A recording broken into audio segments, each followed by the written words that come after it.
Olá pessoal, tudo bem? Eu sou o pastor Giovanni, eu tenho uma palavra de Deus para o seu coração. Nós vamos falar sobre 4 benefícios quando nós colocamos as prioridades nos seus devidos lugares. E esses 4 benefícios provêm da aplicação do nosso coração à sabedoria de Deus. A sabedoria, conforme o Salmo 9, de 12 a 17, nós vemos essa menção da sabedoria de Deus. Olha o que diz o Salmo 90, 14. O Salmo 90, 14 nos ensina o seguinte: sacia-nos de madrugada com a tua benignidade, para que nos regozijemos e nos alegremos todos os nossos dias. Qual é o primeiro princípio? O primeiro benefício que nós temos com relação a esse Salmo 90, versículo 14, é que cada dia é significativo para nós e para Deus. Quando as prioridades estão na ordem correta nas nossas vidas, as pressões se transformam em instrumentos de motivação para realizações. Qual é então o segundo benefício quando aplicamos o nosso coração à sabedoria de Deus, conforme o Salmo 90?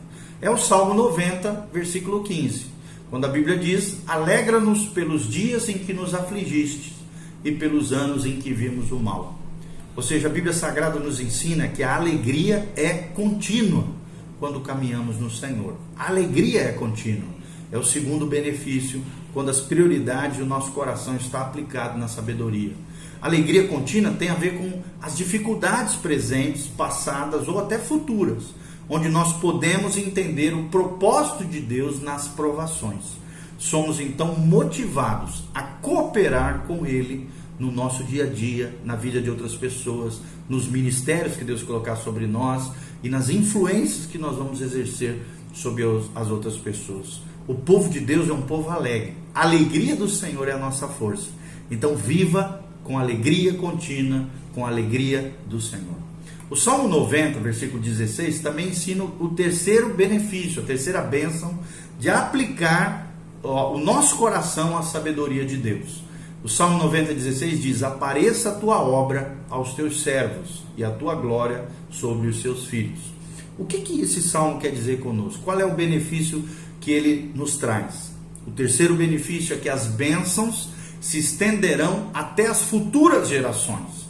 Ou seja, assim como a maldade dos pais é visitada até a terceira e quarta geração, conforme Êxodo 20, de 5 a 6, assim também a justiça, a bondade, a benignidade, tudo aquilo que Deus tem de bom para nós será herdada pelas gerações daqueles que o amam. Então esse é o propósito da nossa vida: amar a Deus de todo o nosso coração, com toda a nossa força, com todo o nosso entendimento, com toda a nossa alma. E aí as bênçãos se estenderão até as gerações futuras. E o quarto benefício de aplicarmos o nosso coração à sabedoria está lá no Salmo 90, versículo 17.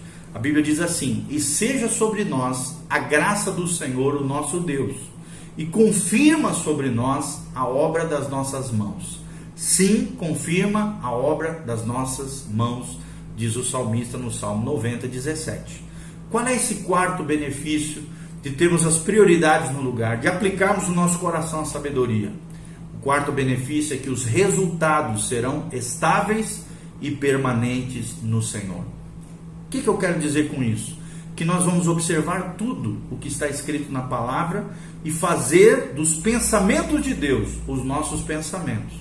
E isso garantirá a você e a mim, a cada um de nós, prosperidade e sucesso. Como diz o Salmo 128, bem-aventurado o homem que teme ao Senhor e anda nos seus caminhos. A Bíblia diz: comerá do fruto do seu trabalho, feliz serás e tudo te irá bem. Se você quer ser bem-aventurado, querido, obedeça a palavra de Deus, viva uma vida em Deus e você vai ver o que Deus vai fazer na sua vida. Agora nós vamos trazer um exemplo de sabedoria aplicada no dia a dia. Uma verdadeira vitória espiritual em sua vida pessoal. Um leigo ativo, cuja vida espiritual estava se desenvolvendo muito, graças a uma nova submissão a Deus e a aplicação dos princípios para se conseguir êxito, encontrava constantes dificuldades em se comunicar bem com a esposa e com os filhos. Leigo aqui, ativo significa uma pessoa nova na fé, que não sabia muitas coisas sobre Deus. Ele estava encontrando dificuldades em se comunicar bem com a sua esposa e com os seus filhos.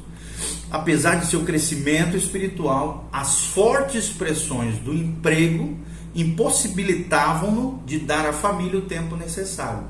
Ele vivia em discórdia constante com a esposa e sentia que os filhos necessitavam desesperadamente dele.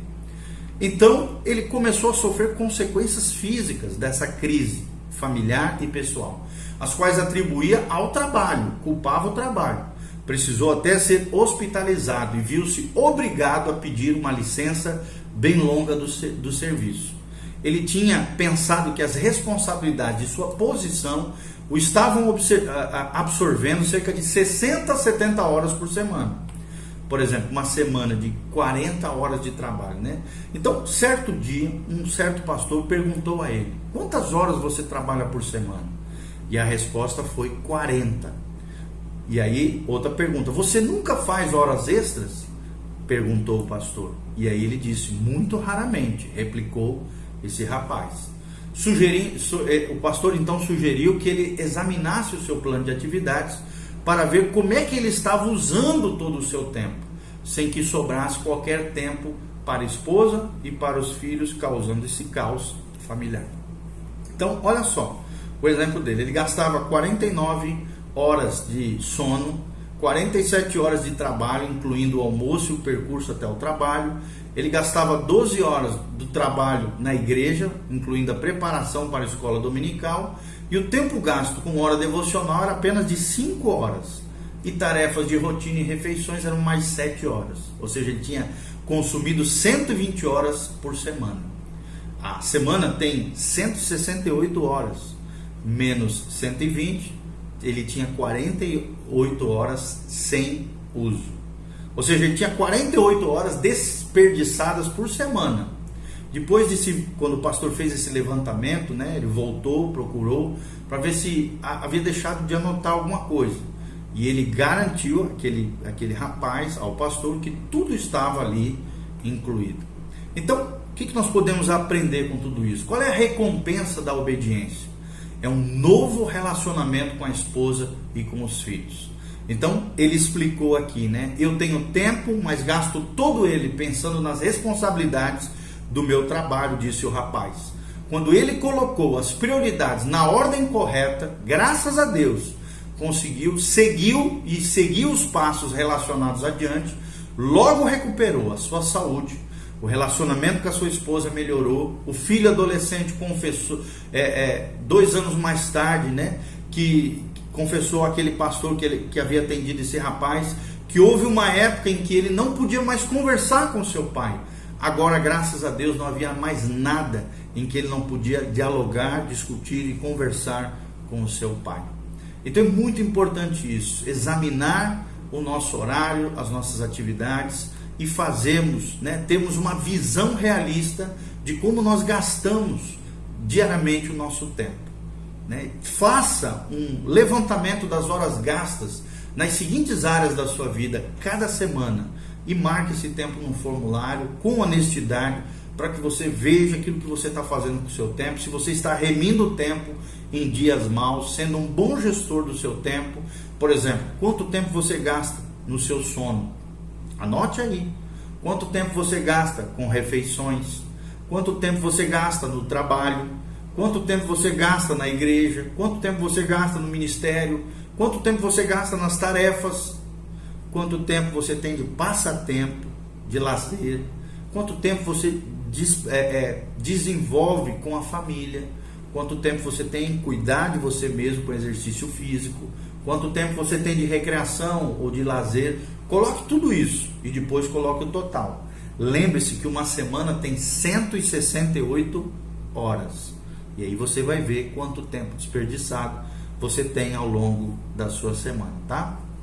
Então, uma observação importante é não escreva o horário como pensa que deveria ser, mas como é a sua realidade semanal. Se tiver qualquer dificuldade em lembrar-se como gasta seu tempo, fale com seu companheiro, com a sua companheira, seu cônjuge, seu esposo, esposa, ou com alguém que tem conhecimento da sua vida semanal. tá bom? Então é muito importante, faça isso, organize isso e baseie a sua vida nas prioridades de Deus, ok? Que Deus te abençoe, que a graça de Deus venha sobre a sua vida e que louvado seja o Senhor em nome de Jesus. Amém.